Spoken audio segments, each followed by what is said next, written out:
Hello there, Tina. Are you there? I just had to talk with you about something rather quickly if you had the time.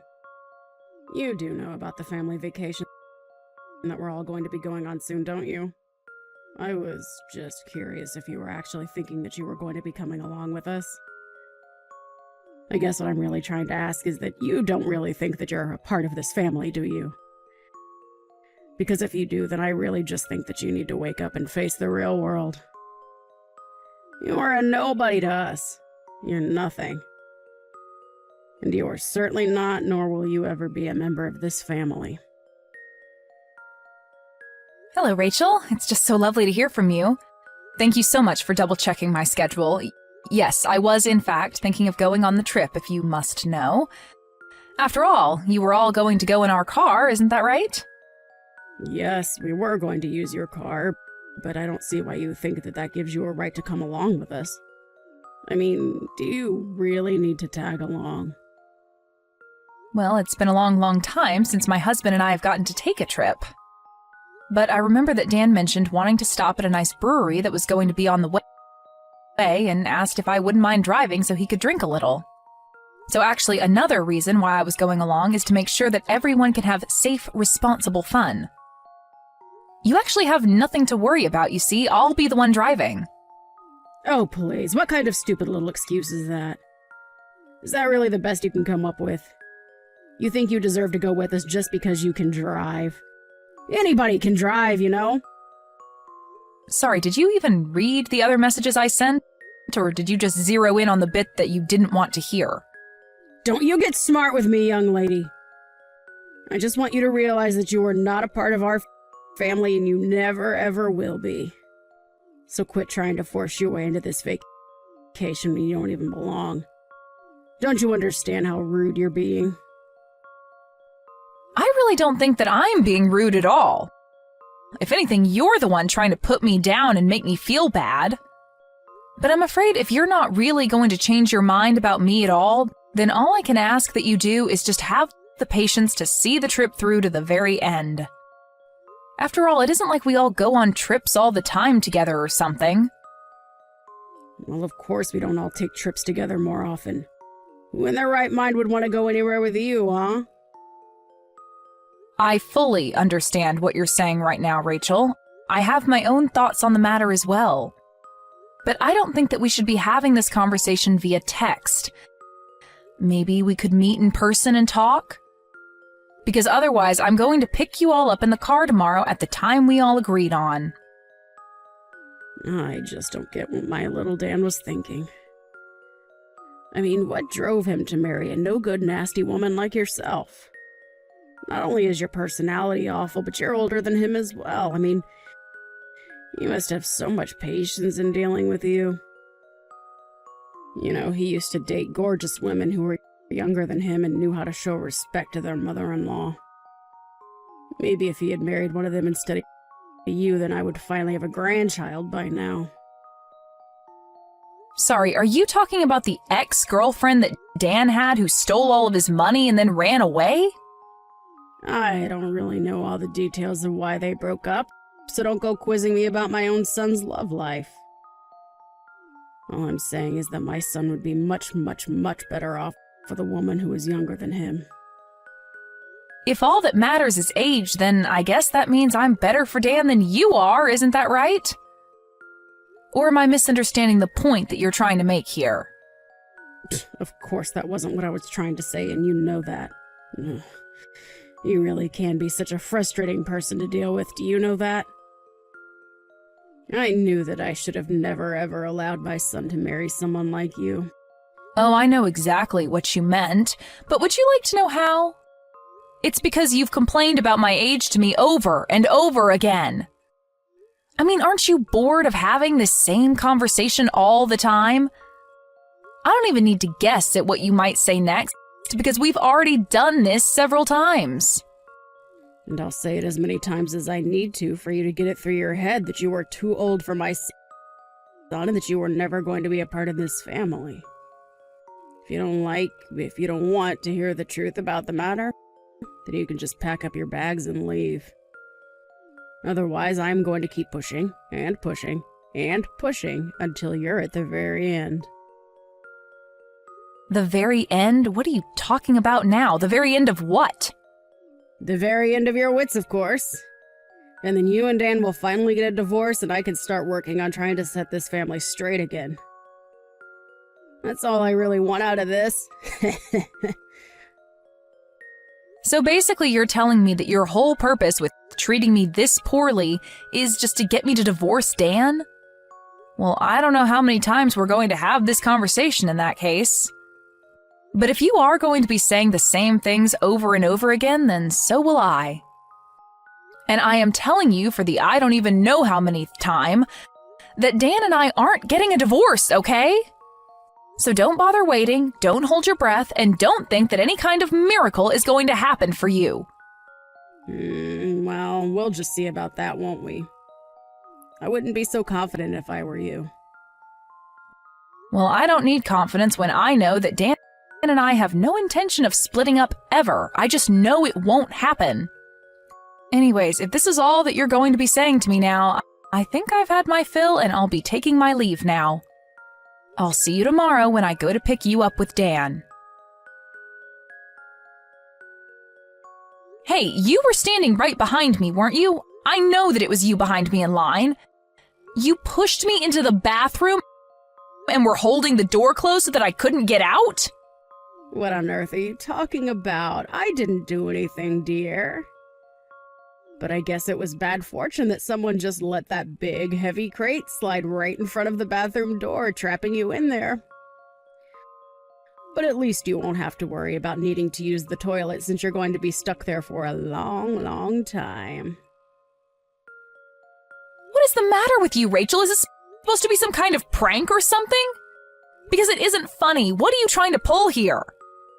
Well, isn't it obvious? I was just locking you in the bathroom, that's all. I sure hope someone comes by soon to let you out of there, though. I don't get it. Why would you do this to me? I mean, Dan and I go to pick you up in the morning so that we can all enjoy going on a little vacation together, and you lock me in the bathroom? Are you really just going to try and keep me trapped here while you just drive away? Do you really think that you're going to get away with this? You've gone way too far right now. I think the only person that was taking things too far was you. I told you that you were not welcome to come on this family vacation of ours, and you just didn't listen. But now at least we'll finally be able to enjoy ourselves in peace, without you. Well, I'm so happy that you're pleased with yourself right now. But just how long do you think that happiness is going to last? Hold on a second. Why can't I get a hold of Dan? Why won't he pick up my calls? Well, that's because I told him that I'd hold on to his phone for him, of course. And then I'm going to tell him that you told me that you had an emergency come up. And I'll tell Dan all about how you had to leave early and called a taxi to come and pick you up. And then we can get on with our vacation and you can have fun waiting for someone to rescue you from the toilet. Are you kidding me? Please tell me that you're not serious about that. Have you guys already left? Did you really just abandon me here? That's right. We're on the road far, far away from you now. So your fate is out of our hands now. I just hope that someone comes along soon to let you out. Otherwise, you could be in there all night. So you're sure that it's a good idea to just leave me here then? Is that really what you want to do? Of course, that's what I want to do. What kind of question even is that? I thought I made it clear that I didn't want you coming on this trip at all. All right, then fine. Have it your way. But just don't say that I didn't warn you. I hope you both get where you need to be safely. Dana, are you there? I really have something that I need to talk to you about right now. Where are you? Please tell me. Let me guess. Things went exactly as I thought they would for you. I heard all about how maybe an hour after you left me, you got on the freeway and ended up in a huge accident. I just hope this serves to teach you a lesson about what you did. But where is everyone right now? Where are you? Where's Dan? Is Dan okay? Dan is fine, actually. You were the one who sustained the worst of the injuries. But honestly, just what were you thinking? I mean, you realized that there wasn't anybody else to drive, right? I was coming along because I would have been the only other person capable of driving.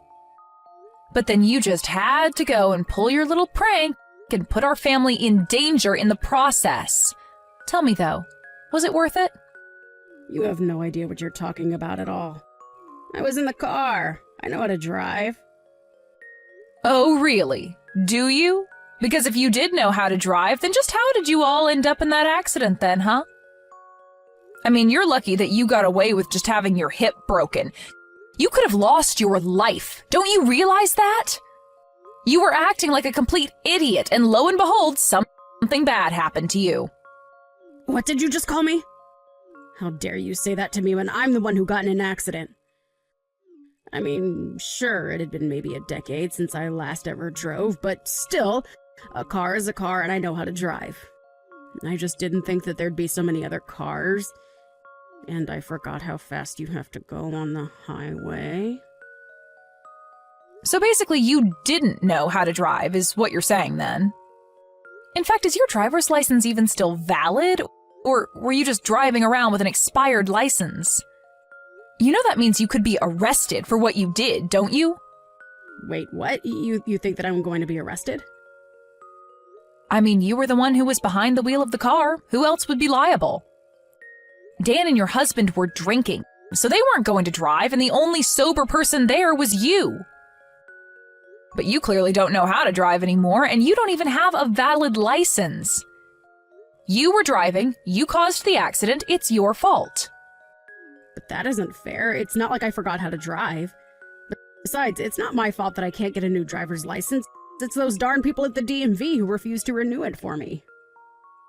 That's right, I'd almost forgotten about that.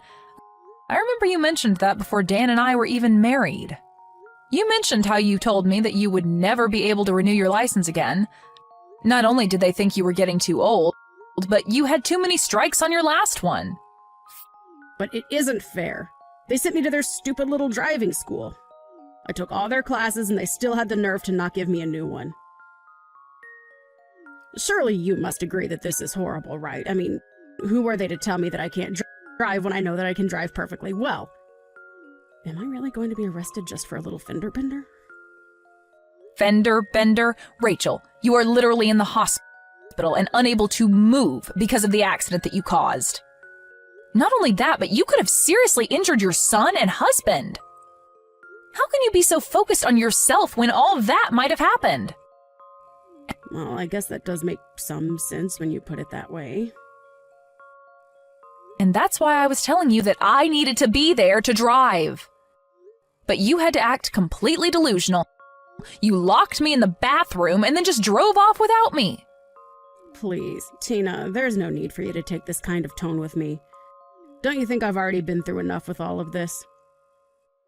You must know that I never ever wanted any of this to happen, right? I don't care what your intentions were. Who even gets in a car thinking that they intend to cause a crash anyways? I'm not blaming your intentions. I am blaming the thinking that led up to it. You acted completely irrationally and got your family into a car accident. And that's not saying anything at all about how you locked me in a public bathroom and then just abandoned me. But I just wanted to take a vacation with my family. Is that really so bad?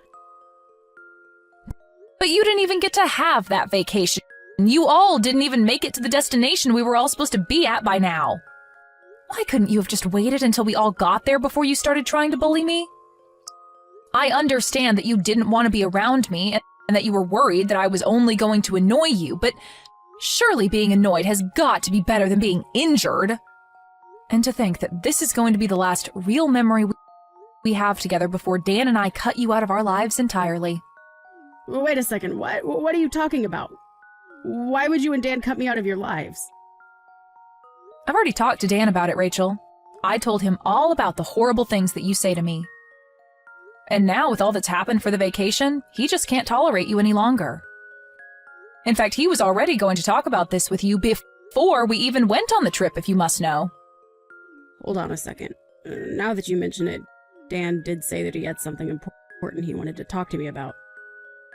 You're telling me that this is that. He wanted to tell me that he didn't want me around anymore? That's right.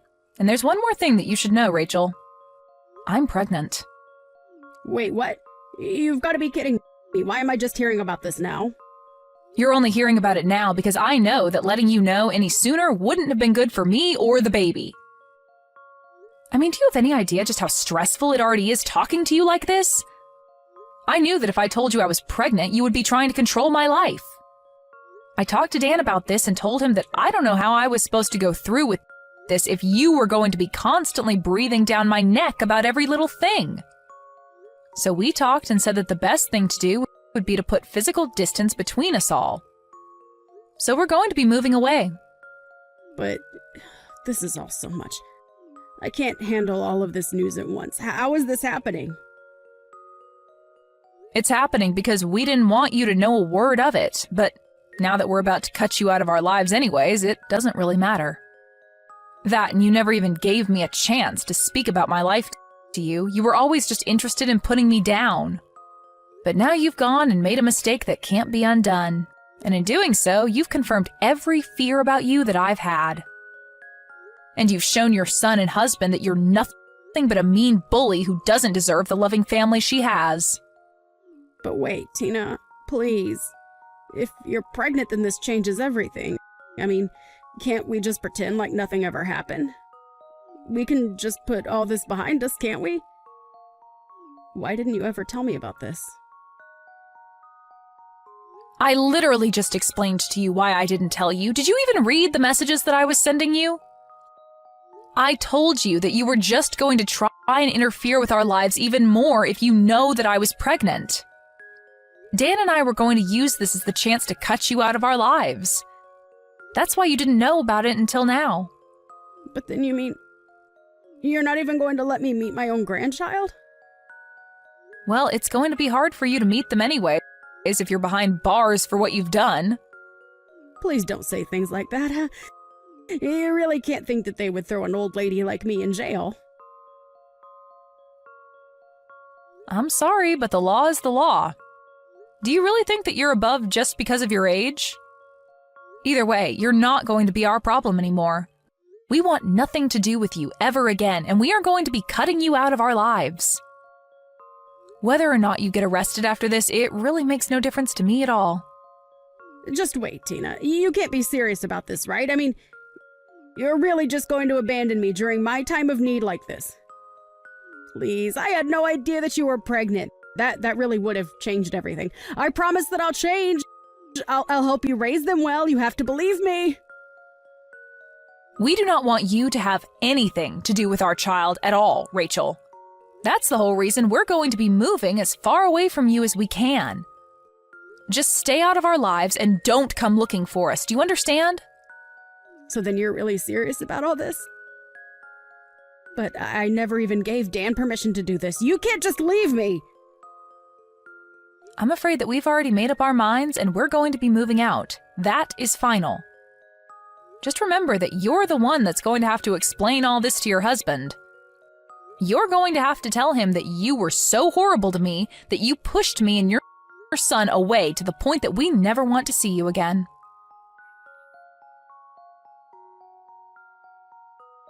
In the end, Dan and I moved away. A few months later, we heard through the grapevine that Rachel was discharged and free to go back home, but that her husband was waiting for her there with divorce papers. She was in the hospital for so long recovering that you would have thought she learned some kind of lesson, but apparently it wasn't enough for her husband. Thankfully for her, the other driver in the crash was kind enough to not press any charges on Rachel, but she was still left all alone, without her husband, son, or grandchild. I have no idea how she's getting along now. Thank you for watching. If you liked this video, please give it a thumbs up and don't forget to subscribe to see more content like this.